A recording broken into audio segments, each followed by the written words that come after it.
गौरी की शादी एक बड़े घर के लड़के यानी कि राजेश के साथ होती है। राजेश की 4 बहनें हैं और सभी अपने भाई पर जान छिड़कती है। अरे पापा, ये राजेश के लिए कैसी छोटी सी हिट की लड़की ब्याह लाए आप? हम लोगों का भाई तो राजकुमार है, उसके लिए तो कोई राजकुमारी होनी चाहिए थी। गौरी को ननद की बात बुरी लगती है और वो रोने लगती है। अरे क्यों गला फाड़ रही है? क्या गलत बोल दिया मेरी बेटी ने? एकलौता बेटा है हमारा, समझी? वो तो तेरे ससुर हाँ कराए थे, वरना मैं तो ना करवाती तेरी शादी अपने हीरे जैसे बेटे से। ननदे सास को भरती और सास गौरी से लड़ती। ये क्या है? तुम्हारी बहनें और माँ आए दिन मुझे खरी खोटी सुनाती रहती है। क्यों नहीं बोलते उन लोगों को कुछ? अरे क्या बोलूं? अब उन लोगों का इकलौता भाई और बेटा होना, तो वो लोग थोड़े इमोशनल है मुझे लेकर, समझा करो ना। और कौन सा वो लोग रोज आते हैं ससुराल से? माना एक साथ नहीं आती, लेकिन रोज कोई ना कोई तो खड़ा ही रहता है ना। खैर, जैसे तैसे कुछ साल गुजरते हैं। गौरी एक प्यारे से बेटी की माँ बनती है। सुनिए, हर बात पर ससुर जी से पैसा मांगना ठीक नहीं लगता। आप कोई काम क्यों नहीं करते हैं? काम तो मैंने कभी किया ही नहीं गौरी। पापा के पास इतना पैसा है कि मुझे जरूरत ही नहीं पड़ी। लेकिन कहते हैं ना, हर दिन एक सा नहीं होता। गौरी के ससुर की मृत्यु हो जाती है और घर में गरीबी छा जाती है। गौरी ननद को फोन करती है। दीदी, अब जीजा जी को बोलकर इन्हें कहीं नौकरी दिलवा दो ना। घर चलाना मुश्किल हो रहा है। माँ जी की भी तबीयत खराब रहती है। दवाई का खर्चा और मुन्ने की पढ़ाई का खर्चा काफी है। कुछ मदद मिल जाएगी दीदी। देखो गौरी, तुम तो जानती हो मेरे खुद के 3 बच्चे हैं, तो ये मत सोचना कि बात घुमा कर बोलोगी तो मैं कुछ मदद कर दूंगी। अब पति तुम्हारा है, सास तुम्हारी है, तो करना तो तुमको ही है ना। हम भी तो निभा रहे हैं। खैर, बोल दूंगी इनको।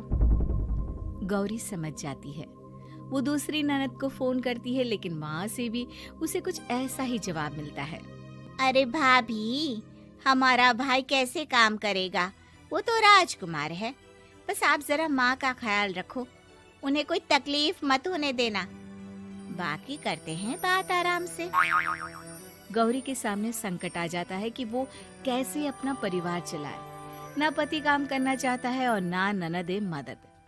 फिर एक रोज गौरी की सहेली कहती है, गौरी, मैं ना एक फैक्ट्री में काम करती हूँ, तुम्हारी परेशानी समझ सकती हूँ। क्यों नहीं तुम भी मेरे साथ वहाँ काम करती? अरे लेकिन मुन्ना तो छोटा है ना। तो क्या हुआ, तेरी सास और पति तो घर पर ही हैं, वो लोग संभाल लेंगे। तू चल मेरे साथ। गौरी ने अब काम करना शुरू कर दिया था, लेकिन उसका सपना अपने बेटे को अच्छी शिक्षा देने का था। गौरी अपने भाई से कहती है, भाई, आपके बच्चे जिस स्कूल में पढ़ते हैं उस पर मेरे गौरव का भी एडमिशन हो सकता है क्या? अरे कैसे बात कर रही है गौरी? जितना तू कमाती है उतने में तो तेरा घर भी नहीं चलता। तू कहाँ इतने महंगे स्कूल का सपना देख रही है?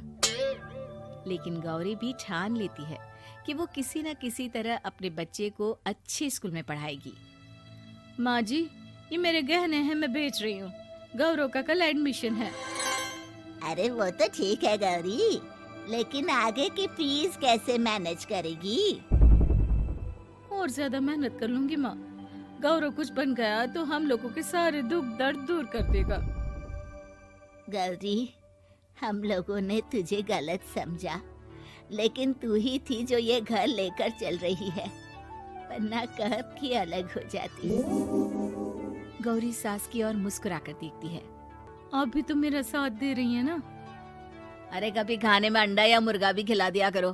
क्या रोज रोज पत्ता खिलाती रहती हो? अरे शर्म तो आती नहीं, सारा दिन बहू काम करके पैसे लाती है, खुद तो कुछ करता नहीं, ऊपर से मुर्गा खाना है इसको। गौरी अपना घर चलाने के लिए तो पर्याप्त पैसे कमा लेती है, लेकिन बेटे के महंगे स्कूल, कोचिंग और उसकी डिमांड पूरी करने के लिए उसे लोगों से पैसे उधार लेने पड़ते। माँ, मुझे जूडो कराटे की ड्रेस चाहिए, मैं घर के कपड़ों में क्लास नहीं अटेंड करूँगा। और क्या, बिल्कुल, घर की भी कोई ड्रेस होती है क्या?